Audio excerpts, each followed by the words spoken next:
Buenas noches a todos. Primero, gracias como siempre por estar cada miércoles acá en este espacio para el aprendizaje de todos ustedes que sepan al respecto el respecto de la salud mental y al respecto de los temas que son de interés para ustedes, por ya sea que sea un familiar, sea un conocido, sea alguien que le haya tocado pues, esta parte de la salud mental que ha sido paciente de nosotros. Muchas gracias, como siempre, de estar aquí con nosotros en este espacio, que a veces se vuelve difícil por los horarios y demás, ¿no? Pero bueno, este día vamos a hablar al respecto de la segunda parte sobre el trastorno límite de la personalidad, dado que en esta primera intervención que hizo Cristina, eh, pues bueno, se habló como de varias generalidades y demás, pero pues quedaron como varias dudas, quedaron varias cosas ahí pendientes como de tocar. Entonces fue como nuestra idea poder abrir esta segunda parte, hacerlo más en una forma de un conversatorio, más que propiamente presentarles algo, cambiarle, pues darles alguna diapositivas o algo por el estilo, sino para resolver como mayores dudas. Yo solamente voy a comenzar al respecto de hablarles unas generalidades con respecto a la personalidad, ¿no? Cuando hablamos de una personalidad limítrofe, creo que es primero que hablemos qué es la cuestión de la personalidad, que básicamente lo podemos hablar como rasgos de comportamiento que son característicos de esa persona, que son duraderos y que son en general bastante estables, al referir estables, que se mantienen a lo largo como del tiempo. Y que estos rasgos del comportamiento se van a ver influidos principalmente en las características del pensamiento, ¿cierto? La manera en cómo en general las personas tienen como el pensamiento, también en el control de los impulsos, también en la actividad de la regulación emocional y también en la actividad como interpersonal. Cuando nosotros hablamos de un trastorno de personalidad, ¿no? Hablamos de que una de estas áreas en especial y de una manera perdurable, característica para esa persona, se encuentra principalmente disfuncionando. Y hay varios trastornos de personalidad. Quizás el que sea más fácilmente detectado como por todos y que más o menos forma parte de un 25% de todos los pacientes que se atienden en psiquiatría, no, no es el diagnóstico de personalidad más frecuente, pero sí el que muchas veces vemos con mayor frecuencia dentro de la clínica es el trastorno límite de la personalidad. El trastorno más frecuente que sabemos que existe es el trastorno dependiente de la personalidad, que eso es otro boleto, ¿cierto? Otra cuestión que en su momento también llegaremos como a tocar.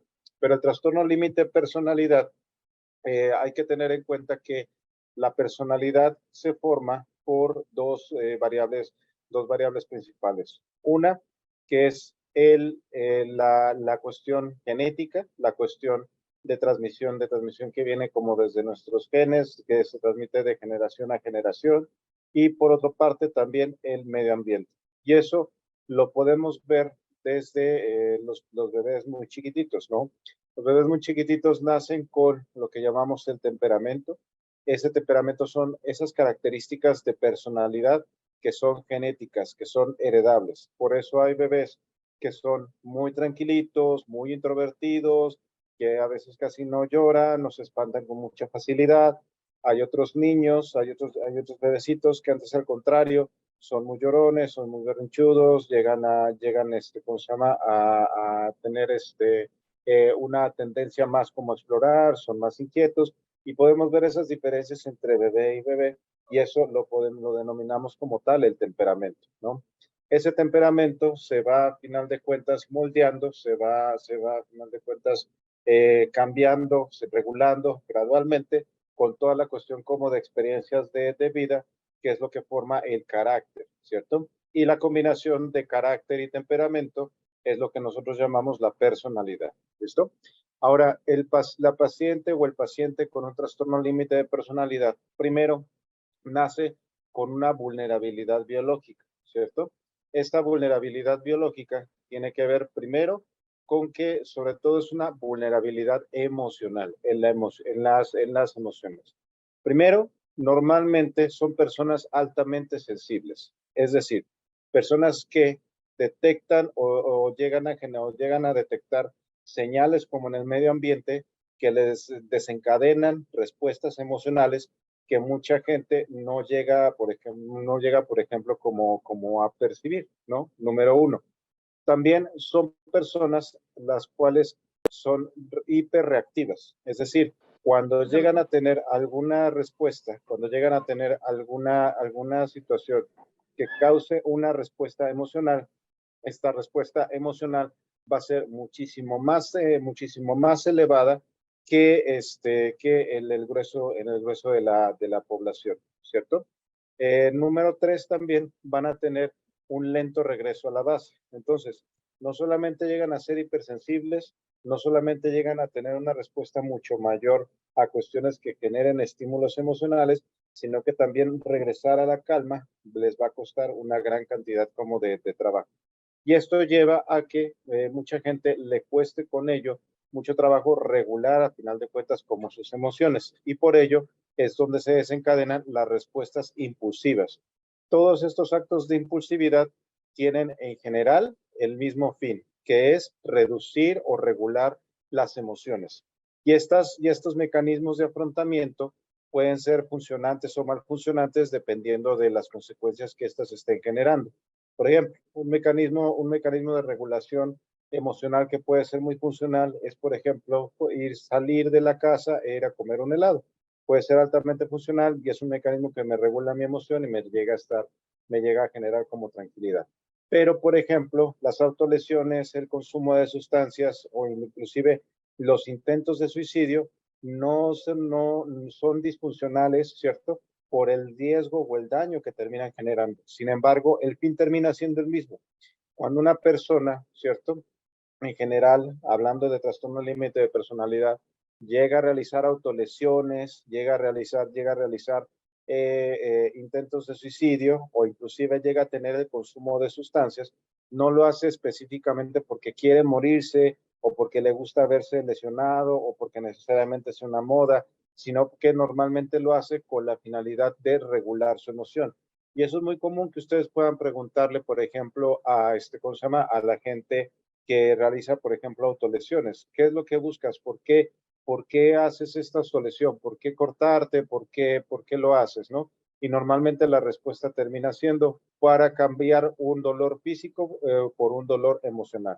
Eso es regularse emocionalmente, ¿no? Cuando la persona llega a tener el intento de suicidio, no es que necesariamente quiere terminar con su vida, quiere terminar con su vida en ese momento, quiere terminar con el momento que en esa situación está viviendo. Ya después a nosotros nos cuesta el hecho como del trabajo de ayudarle a observar a la persona que lo que no quería vivir era ese momento de regulación emocional. Y lo mismo sucede muchas veces con el consumo de las sustancias, ¿no?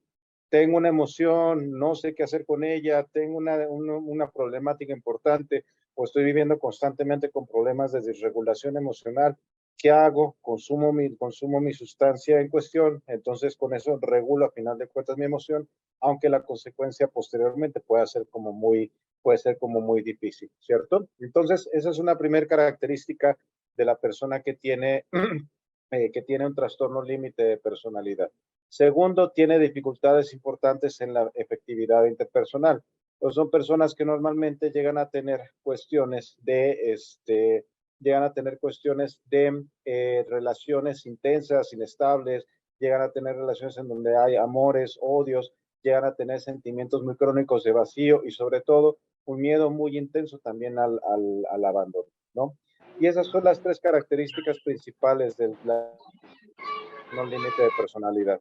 Una dificultad y una disregulación en la emoción emocional, tienen enojos que son súper fuertes y que llegan a ser disfuncionales, tienen dificultades para regular esas emociones, tienen una característica de impulsividad muy significativa que se puede ver, por ejemplo, en la agresividad, en la autoagresividad, en las cuestiones como de realizar conductas de alto riesgo, incluyendo el consumo de sustancias, por ejemplo, y también tienen alteraciones en la eficacia interpersonal, que es lo que la marca primordial del trastorno límite de personalidad.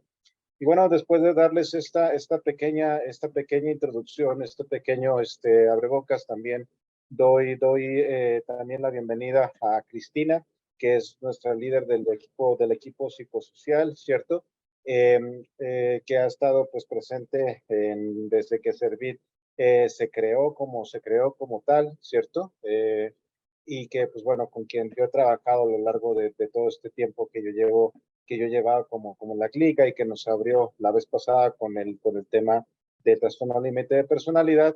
Y también doy paso a todos ustedes para poder hablar al respecto de las dudas, las preguntas, lo que ustedes quieran hablar en ese sentido. Vamos a empezar entonces, Sandra, con la pregunta que ya había sido como formulada primero, para que pues, a partir de ahí comencemos a hablar. Sí, señor. Entonces, doña Natalia preguntó esta mañana por medio del chat, dijo, mi hija tiene este trastorno. Mi pregunta es cómo hacer para conversar con ella, porque casi siempre me evade. Se enoja que porque no le gusta hablar. ¿Qué estrategias puede utilizar? Pues bueno, yo creo que esa situación termina siendo muy particular y yo creo que ahí se vuelve bien importante ir directamente con su equipo psicosocial para determinar cuáles son las vertientes que puede estar pasando en ese sentido con su hija o por qué se esté negando a hablar. Pero yo les puedo hablar de una generalidad en torno a la cuestión como del ambiente en el trastorno límite de personalidad para que de ahí ustedes puedan reflexionar. Las personas con un trastorno límite de personalidad en general, ¿cierto? Viven un ambiente un ambiente de alta invalidación, que es algo que nosotros llamamos como un medio invalidante, ¿no?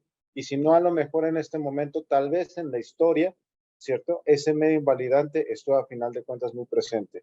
¿Y cómo es ese medio invalidante? Ese medio en donde en su momento las situaciones como de cuidado no se llevaron a cabo, las situaciones como de necesidades emocionales no terminaron de ser satisfechas o peor aún, que esa cuestión de necesidades fueron a final de cuentas como castigadas, ¿no?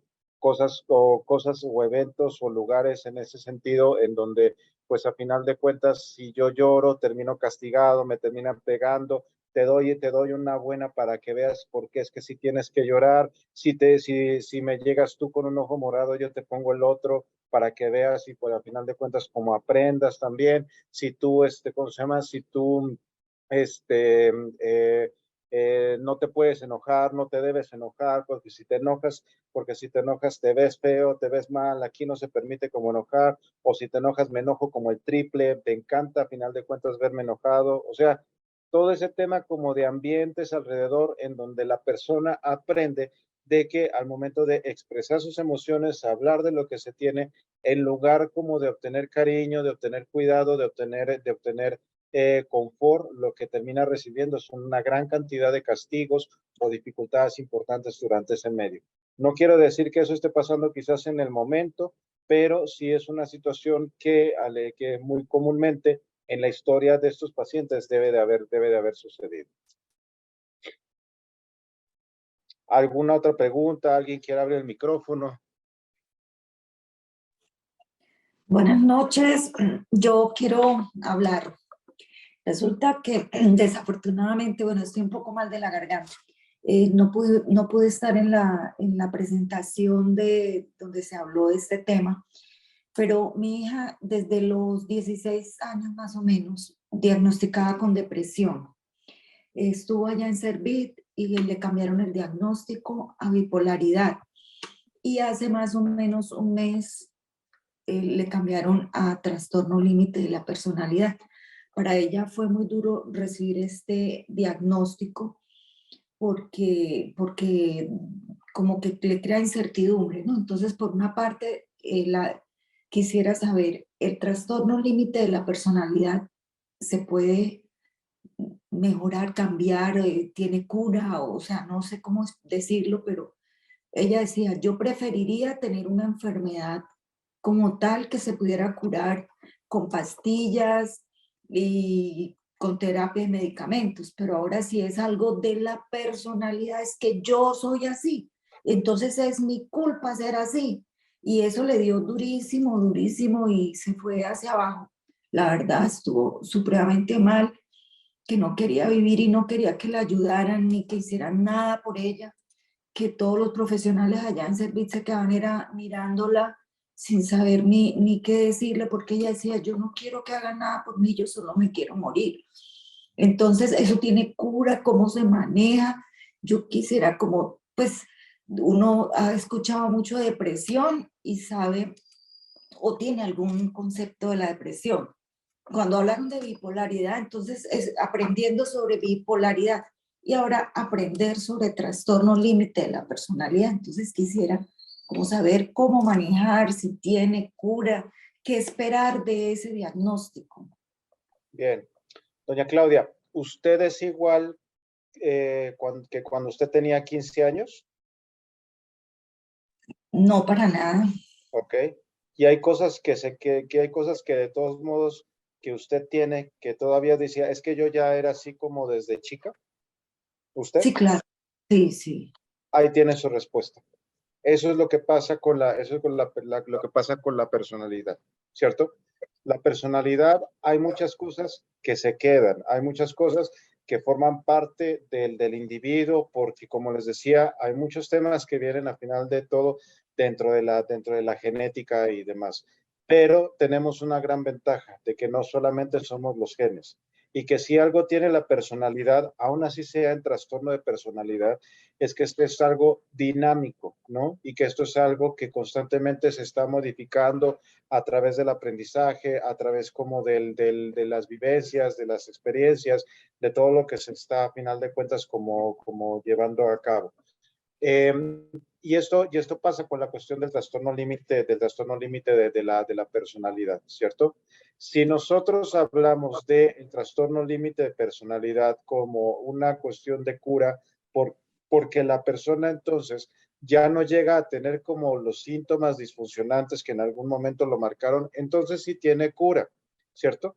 Pero si nosotros hablamos del trastorno límite de personalidad, de que se quite absolutamente todas las cuestiones como de esa persona, entonces no tiene cura. ¿Qué es lo que yo recomiendo en cuanto a este sentido? ¿Cierto? La creadora, yo les pongo este ejemplo, la creadora de la terapia dialéctico comportamental, que es una de las terapias actualmente con más evidencia de tratamiento para el trastorno límite de personalidad, Marsha Linehan, esta doctora tuvo, ¿no? O tiene, porque es lo que les digo, esa dualidad, trastorno límite de personalidad, ella misma, ¿no? Pero junto con ese trastorno límite de personalidad tiene una inteligencia tremenda, una inteligencia muy grande, tan es así que pudo coger lo que a ella le pasaba, ¿cierto? Lo que a ella le servía de la cuestión de la terapia con la que ella vivió y con las cosas que ella también vivió como por fuera de la situación de la terapia para poder crear una terapia integradora para gente que como ella estaban sufriendo del trastorno límite de personalidad. Y la historia de esta señora, Marsha Linehan, está llena de intentos de suicidio, autolesiones, internamientos psiquiátricos, internamientos a larga estancia. O sea, una historia que les puede sonar tal vez muy familiar con lo que ustedes están viviendo en este momento, pero ahora la señora está postulada para el premio Nobel, ¿no? O sea, a eso es a lo que nosotros estamos, a eso es lo que nosotros estamos hablando. Que la señora tiene de todos modos algunas de sus dificultades y demás. Claro, o sea, a lo mejor la eficacia interpersonal no es que lo mejor que se le dé a la señora, ¿no? Definitivamente, ¿no? A la doctora Linehan, ¿no? Porque sí puede ser tomada como una persona como de trato difícil, ¿no? Realmente. Y sin embargo, de todos modos, alcanza al final de cuentas como a regularlo. Entonces, vean, creo que eso es bien importante que lo tengan presente. Un diagnóstico es para nosotros como un mapa, pero específicamente es un mapa, ¿cierto? No es específicamente como una sentencia de muerte, ¿no? Sí hay diagnósticos, sobre todo en otras especialidades que son sentencias de muerte, ¿no? Cáncer metastásico, etapa 4. Bueno, ahí sí sabemos que es una sentencia de muerte, pero afortunadamente estamos hablando del órgano más moldeable, más cambiable, ¿cierto? Y aparte de eso, del que más se le está investigando a nivel biológico, a nivel de terapia, a nivel de eso, como para final de cuentas, como para poder mejorar, ¿cierto? Entonces el diagnóstico es un mapa de nosotros como para poder trabajar como a través como de eso. Ya el hecho de poder haber hecho como la diferencia, ¿no? De decir, pues es que, pues no sé si sea así, pues, pero sí es así. No es trastorno bipolar, porque es que pueden coexistir trastorno bipolar y trastorno límite de personalidad, ¿no? Pero no es que seas bipolar, sino que tienes un trastorno límite de personalidad. ¿Qué implica eso?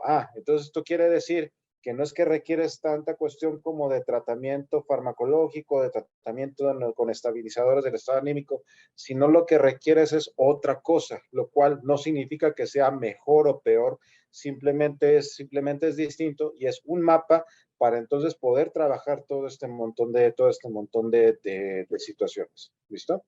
Ahí les están escribiendo el nombre de la doctora Marcia Linehan, de la terapia dialéctico comportamental. ¿Listo? ¿Sí quedó Gracias. claro, doña Claudia? Sí, sí, señor, sí, claro, entiendo perfectamente y para ella sí fue muy duro una diferencia en un diagnóstico, ¿no? Sí, no, Y claro, claro. Sí, no, decía, pues definitivamente. entonces es mi culpa y ya no quiero vivir. Fue terrible ese diagnóstico. Es algo muy esperable y eso es parte de lo que les digo, la disregulación emocional. Y si esto es así, yo ya no quiero vivir, ¿no? Y lo que cuesta trabajo, por ejemplo, en la persona que tiene trastorno límite de personalidad es poder observar más allá como de la emoción. Entonces, una gran cantidad de estrategias que hacemos relacionadas con el trastorno límite de personalidad es que la persona aprenda a regular su emoción, como a bajar como esa marea para que pueda ver un poco hacia el fondo realmente.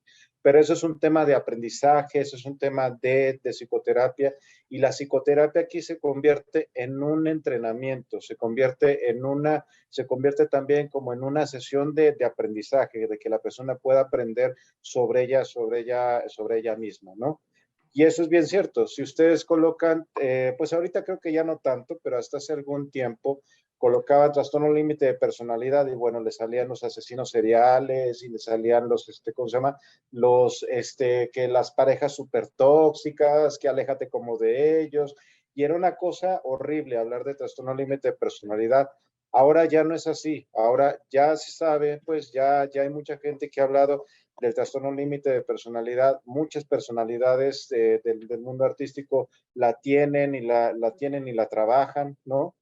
Para poder hablar como sobre eso mismo de una manera más libre. Total.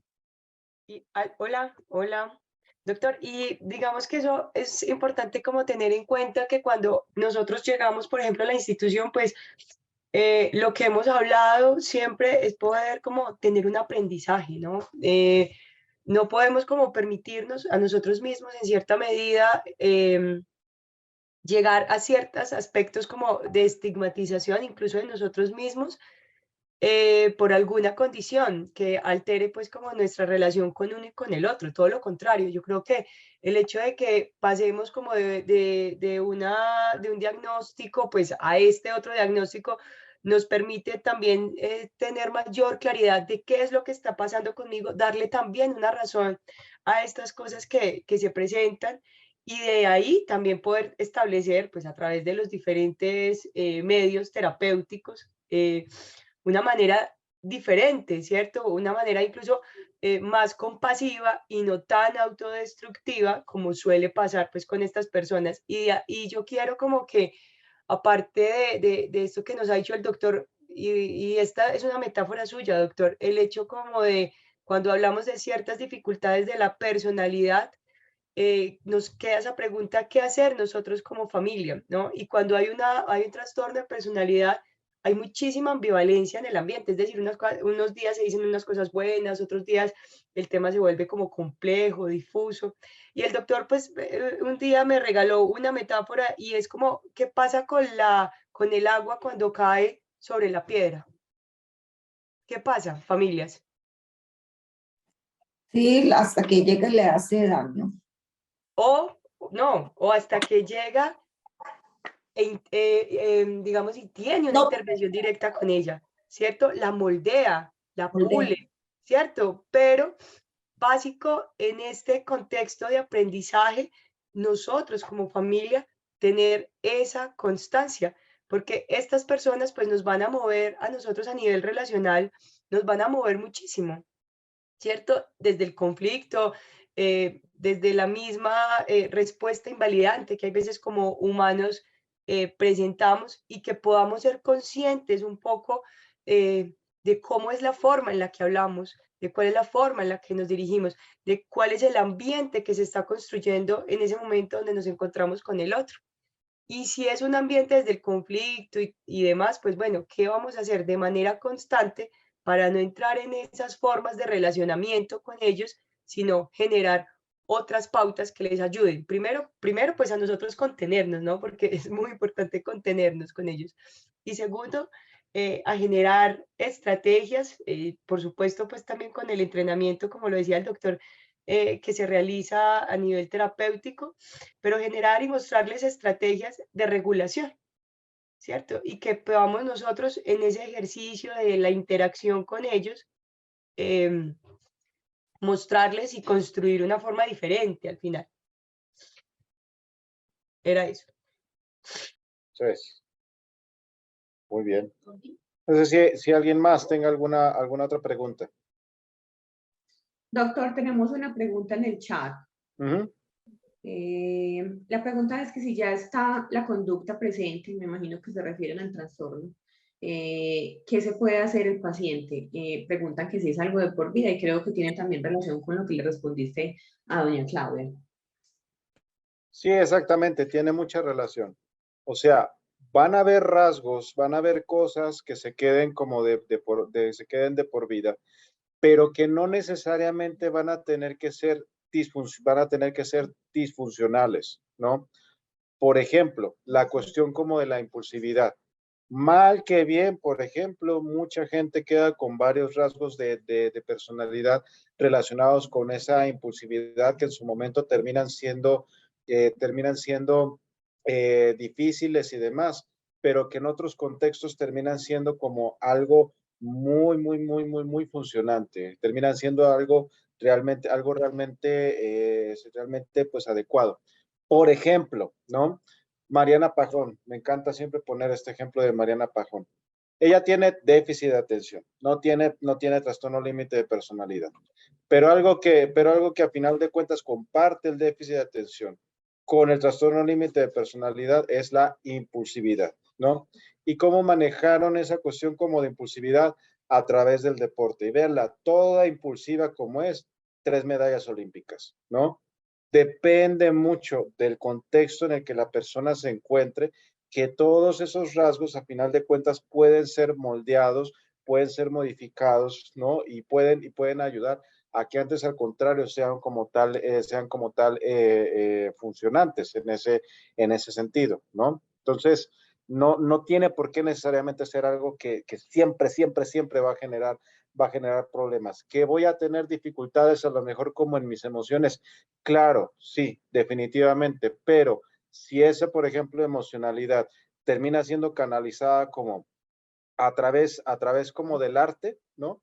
O sea, ahí tienen el montón como de cantantes, el montón como de artistas y demás, que pues todos ustedes admiran.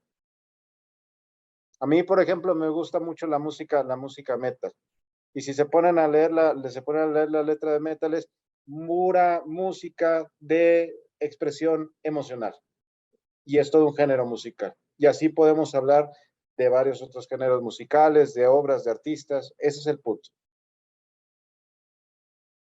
Tenemos otra pregunta en el chat que realiza don Gabriel Jaime Grisales Y dice, pregunto cómo podemos manejar los estados que pueden llegar a tener nuestros hijos cuando se pueden despertar de una manera irritable y no sea tan fácil hablar o convivir con ellos teniendo en cuenta que no todos los días son buenos o no siempre es fácil tener la calma por diferentes motivos en nuestro día a día. Cris, no sé si quiere darle con esa pregunta. Sí, bueno, miren, digamos que el doctor ahorita lo hablaba frente a la parte de los estallidos emocionales y como muchos de los artistas que hoy admiramos, yo tengo una admiración, y el doctor lo sabe, por un artista importante y lo hemos conversado y decimos, esta nene seguro tiene estas características de personalidad, pero es una mujer que ha logrado tramitar todas esas situaciones a nivel emocional por medio de la música y le ha dado lugar al dolor, al sufrimiento, a la tristeza y ha creado de alguna manera también unos momentos muy importantes para ella y también para muchas de las personas que las escuchamos. Y de ahí parte esta respuesta frente a la pregunta que nos hace este señor es Gabriel, ¿cierto? Gabriel. Que nos hace Gabriel frente a cómo dentro del ambiente familiar, cuando vivimos y estamos con una o con varias personas que tienen trastorno límite de personalidad o algunas dificultades en la manifestación emocional, es necesario que la familia permita y se permita a ella, a todos los integrantes, hablar desde el discurso de las emociones, ¿no? Nosotros reconocerle al otro que ha amanecido irritable, que entiende que es difícil empezar un día así, pero que lo invito a que podamos compartir un desayuno, podamos hacer alguna otra actividad como para que no se quede un poco como en esa situación de su emoción y esa emoción luego conectada con un pensamiento que se vuelve perseverante y dándole como lugar a una experiencia a través de, a través de esa irritabilidad o de ese enojo, pero partimos con la validación de esas emociones. Y cómo dentro de la familia nos tenemos que permitir generar espacios de conversación porque no podemos actuar siempre en la crisis, ¿no? Suele pasar mucho que entonces hablamos de las emociones frente a las crisis. Y este se vuelve casi como un factor reforzador de las crisis, ¿no? Porque si yo siento que mi familia solo habla conmigo cuando yo me despierto un poco enojado, cuando yo me despierto un poco irritable, y ahí sí mi familia me da un lugar, entonces seguro esa se vuelve una ganancia secundaria de esa manifestación. Por eso cuando incluso en el tema de la terapia de BT nos están diciendo muchísimo es cómo reforzamos el reconocimiento de las emociones de una manera cotidiana. Hemos perdido como familias unos rituales muy especiales en torno, por ejemplo, a la mesa, ¿no? Entonces, en torno, por ejemplo, a darle la bienvenida, unos buenos días, ¿no? Yo recuerdo que en algunos momentos a uno lo despertaban, hay veces lo despertaban fuerte porque había que hacer un montón de cosas, ¿cierto? Pero en algunos momentos también te despertaban con una aromática, era lo que comúnmente le llamábamos los tragos y era un momentico para conversar, ¿cierto? Y luego nos encontrábamos de pronto en el comedor, en la hora, por ejemplo, de la noche y era un momento para conversar. Y esto tiene que ver como con el ejercicio de la validación permanente a nivel de las emociones, no solamente dentro de las crisis.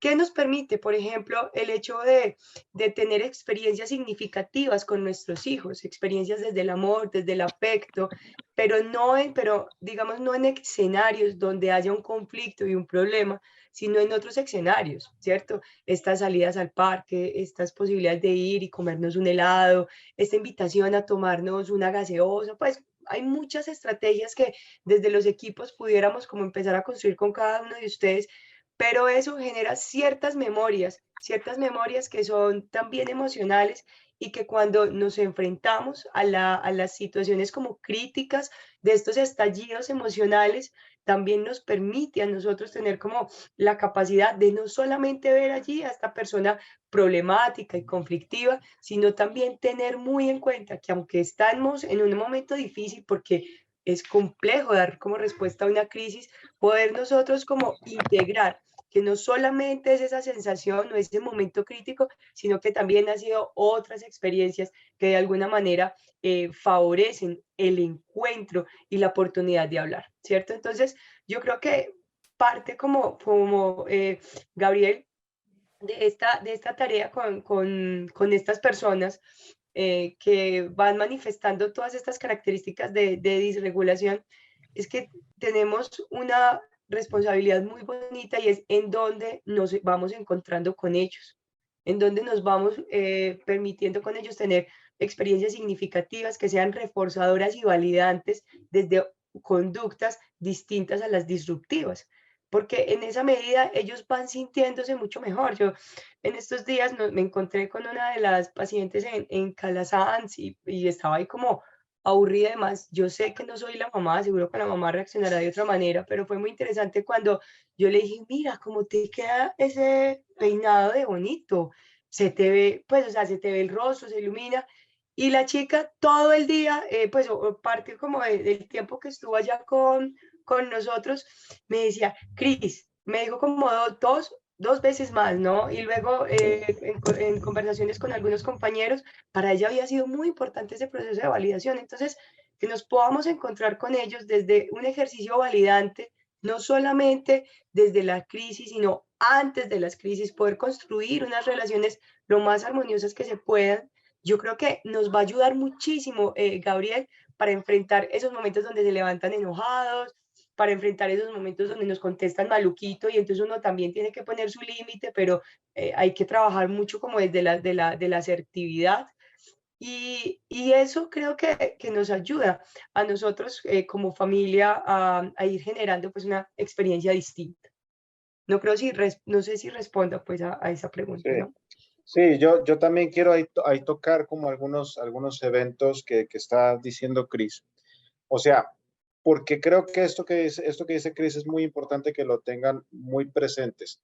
La invitación es a que ustedes se observen, ¿no? Porque si el único momento en el que yo tengo cuidados, conversaciones, acercamientos, me preocupo, me observo, ¿no? De una manera que termina siendo validante para ellos en el momento como de la crisis. Pues claro que va a seguir habiendo crisis, ¿no? Porque pues es la única manera en donde yo voy recibiendo como toda esa parte, ¿no? Y es en donde uno termina sintiéndose manipulado.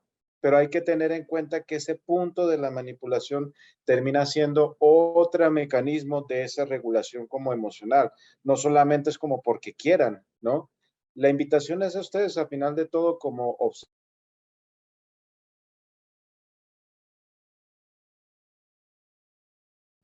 buenos o malos, ¿no? Porque ustedes y sus pacientes también se comportan, ¿no? También son cosas que se tienen o se comportan de esa manera y más bien es pensarse en cuáles son esas cosas que me sirven y que no me sirven, porque a lo mejor lo que a mí me sirvió cuando yo era pequeño, tal vez en este momento y para este contexto no me esté a final de cuentas como sirviendo.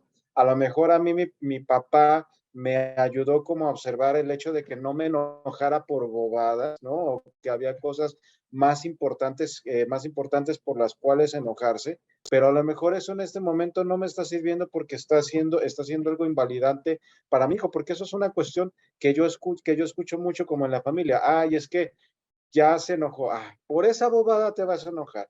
Por esa bobada te vas a sentir triste. No, mi hijo, que hay más cosas con las cuales enojarse. Usted se enoja por pura bobada. Pues si eso tan inocente como lo podríamos pensar, termina siendo como algo altamente validante en el cual uno termina diciendo, pues entonces, ¿para qué hablo? Pues ¿para qué lo digo si de todos modos ni siquiera me van a entender, ni siquiera me van a dar valor de lo que estoy diciendo, ante lo cual mejor guardo distancia, me callo esta parte y explotaré yo por otro lado. Entonces, esa es la invitación, a que ustedes se observen en qué les sirve y en qué no les está sirviendo. ¿Alguna otra pregunta? Sí, doctor. Nancy Fernández dice, mi pregunta es, ¿qué sucede cuando ellos no cuentan sus estados en la casa, pero buscan una persona ajena a la familia para desahogar sus emociones.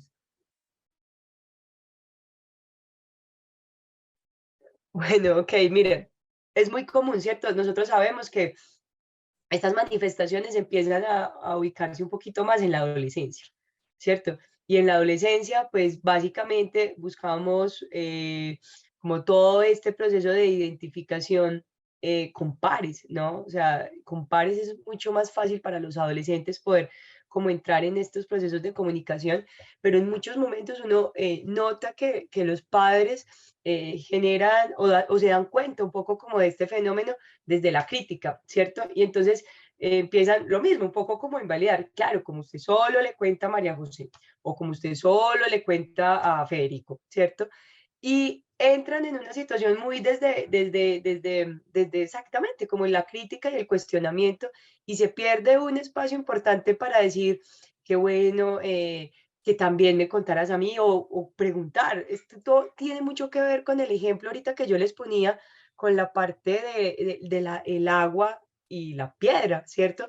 Yo creo que debemos ser constantes, no intrusivos ni intensos, sino como constantes y actuar como desde el amor. Estas situaciones, yo siento que en muchos momentos los padres nos vemos como un poco como abocados a dar una respuesta específica al fenómeno que se está viviendo desde el miedo. Y cuando nosotros actuamos desde el miedo, pues justamente estamos como enfatizando en un lugar muy negativo de la relación. Y cuando nosotros nos relacionamos con el otro como desde ese miedo, cómo le digo, cómo le hablo, generalmente lo que estamos es aumentando un poco la brecha. Entonces, básicamente lo que uno va logrando como ir entendiendo con estas personas es primero entender el ciclo evolutivo, pues, no sentirnos y estar muy atentos a esta situación como emocional, porque nos sentimos frustrados en función de que no somos los que tienen este nivel de confianza con nuestros hijos, nos sentimos frustrados, decepcionados con ellos y respondemos desde nuestra propia frustración y desde nuestro propio malestar. Entonces, parte como de entender que es un ciclo, pues en el que es necesario la validación social y que ellos tienen sus amigos y demás, y como nosotros como padres, pues no nos enajenamos y tratamos como de ser constantes, buscamos otros escenarios que nos puedan unir con ellos, reconocer como cuáles son esos intereses que son parecidos pues a nuestros hijos, porque seguramente hay algunos intereses por donde nosotros nos podamos como ir permitiendo esa cercanía con ellos, pero evitar en medio de lo que más se pueda, como la generación y la ampliación de las brechas de comunicación. Y está muy relacionado con lo que ahora hablábamos, ¿no? Cómo generamos experiencias de, pues, de alta calidad, de alta significación desde el encuentro, ¿cierto? Y tratamos como de ser constantes en este sentido, ¿cierto? Sí, yo creo que yo cada reunión se los comento que ser papá, ¿no? Es estar destinado como a siempre estar preocupado, ¿cierto? Ser Siempre es estar criticado. destinado a ser criticado y sobre todo, y creo que eso es lo más importante que deben de tener en cuenta, a no ser suficiente, ¿no? Es que va en ese mismo sentido ese comentario al respecto de que no nos comentan a nosotros como porque esto no es necesariamente parte del trastorno límite de personalidad, sino del crecimiento mismo, ¿no? De la adolescencia misma, en donde a final de cuentas también el padre ha observado como la figura de autoridad y en esa búsqueda como también de independencia, entonces tampoco le puedo contar yo absolutamente como todas mis cosas o todo lo que yo estoy pensando, ¿no? Y eso es algo que yo como padre también se vuelve importante que también acepte, ¿no? Eso se vuelve bien necesario como realizarlo y que eso sí, por eso también estamos nosotros los psiquiatras, los psicólogos y demás, para recibir justamente todos esos puntos como de comentarios y demás, de lo que no puede ser hablado muchas veces en casa. Por eso existe también nuestra profesión también, ¿cierto? Pero bueno, aquí hay una pregunta que yo quiero cogerla porque no es con afán de criticar o de mencionar lo que está mal, sino porque quiero que vean las sutilezas como el lenguaje, ¿no? Los jóvenes de ahora en día, para ellos todo es una crisis de ansiedad, ¿no? ¿Por qué puede sentir eso? Yo preguntaría, ¿todo? O sea, esto que estamos haciendo es una crisis de ansiedad. Entonces, vean la sutileza del lenguaje y vean cómo eso, ¿no? Puede ser algo que para nosotros puede pasar como desapercibido, pero para las personas que tienen un trastorno límite de personalidad, que tienen este punto de sensibilidad como exacerbado, ¿cierto? Como yo les decía, como parte de su vulnerabilidad biológica, ahí es en donde se esconde muchas veces como ese detalle realmente, ¿no? Se esconde muchas veces como todo ese detalle por esas sutilezas como de la comunicación, ¿no? Pero, ¿por qué puede pasar este sentido? De que todo se identifique como una crisis de ansiedad. Porque no tengo los recursos necesarios como para poder afrontar mis emociones. Y es un llamado al hecho como de enséñame cuál es la manera en como cual yo puedo afrontar como las emociones también. ¿Dónde se aprende eso? No necesariamente en la terapia, se aprende en la experiencia, se aprende también en lo que a final de cuentas estamos viviendo y a final de todo, todos en nuestro momento, por alguna razón, porque es nuestro ciclo vital, porque es una experiencia que nos sobrepasa, pero todos tenemos una crisis, todos. Llegamos a vivir en algún momento de nuestra vida alguna crisis, ¿no? Esa es como la idea. No sé si quiere aportar algo más de esto, Cris. Doctor, yo creo que también es entender que los fenómenos sociales pues cambian, ¿cierto? Y que esto pues genera unas dinámicas diferentes, ¿cierto? Es que nosotros no estamos, o sea, hoy ni siquiera son los jóvenes. Venga, les pregunto si las familias que tenemos hoy en día son las mismas familias que nosotros teníamos hace 20 años, ¿sí?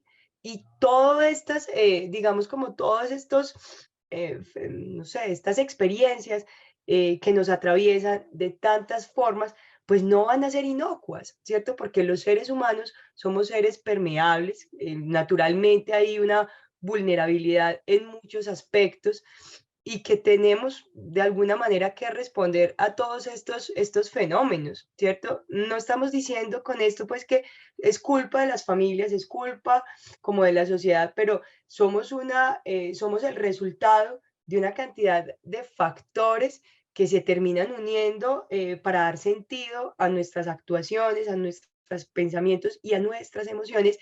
Y hoy, pues más como de estar en esa situación de minimizar o de estigmatizar como ciertas conductas, tendremos como que inquietarnos y preocuparnos en cómo como familias también vamos construyendo como un sistema de valores, ¿cierto? Porque también incluso desde las terapias que se nos ubican para trabajar con estas personas, también nos llaman al proceso de la reconstrucción de unos valores a nivel familiar.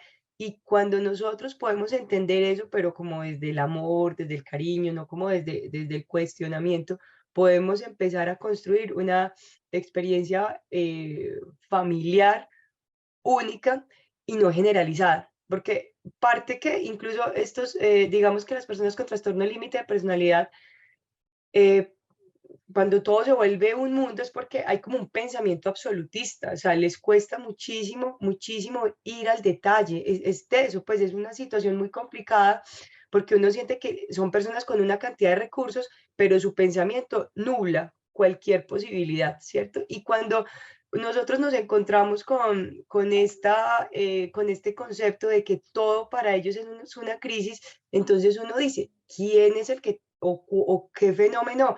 ¿Quiénes tenemos un pensamiento absolutista? ¿Estos chicos? O de pronto como sociedad también nos cuesta un poco ir al detalle y también nombrar que sí, hay con frecuencia situaciones de crisis, pero con frecuencia también nos encontramos unas personas afectivas, amorosas, habilidosas, capaces, y es eso justo lo que a nosotros nos va a permitir sacarlos de las crisis, cuando los logramos conectar con eso que también son, porque sí, se pueden presentar muchas crisis, pero ellos no solamente son crisis, hay muchas otras cosas con las que nosotros tenemos que buscar conectarlas, pero claramente nos la tenemos que creer, porque si nosotros no nos la creemos y si nosotros solo vemos pues la desesperanza, pues mis queridas familias, pues vamos a actuar desde la desesperanza, ¿cierto?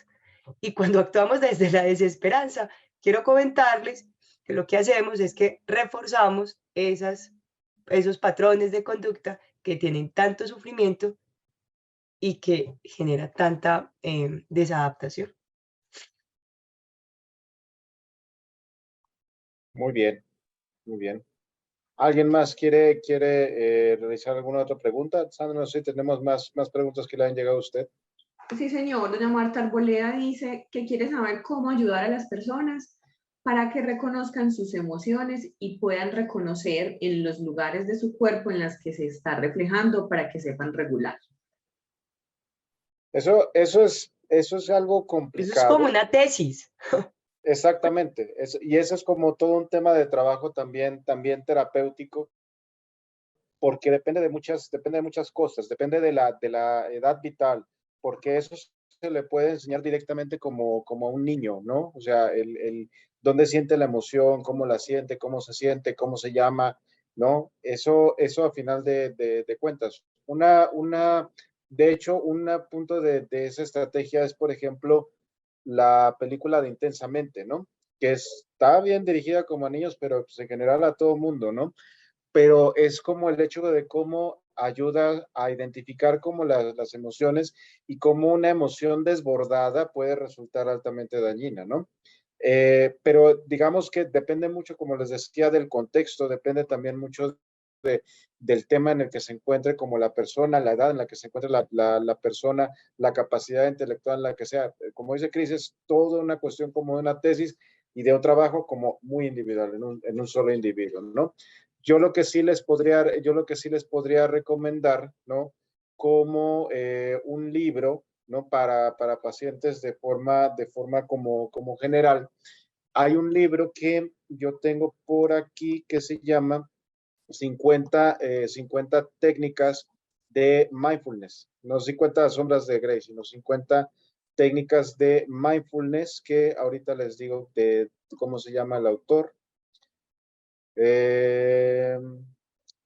50 técnicas de mindfulness de Donald Altman. Ahorita les pongo el nombre en el chat para que lo tengan ustedes, que está muy centrado como en eso, identifica, reconoce, ve cuál es como tu emoción, ve cuál es tu emoción y pues con ello, pues bueno, puedes trabajar a través de ellas.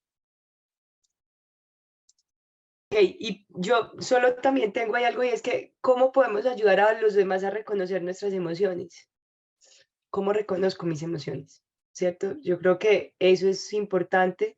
Yo he sentido en medio de todas estas situaciones, incluso en algunas intervenciones como con el doctor, esta posibilidad que tenemos que frente a ciertas situaciones podamos como recibir y mantener un poco como la cordura, porque es como el tema de neuronas espejo, ¿cierto? Entonces, yo creo que la pregunta es para cada uno de nosotros hoy es como hoy, en este momento, reconozco mis emociones y cómo estoy también a nivel emocional.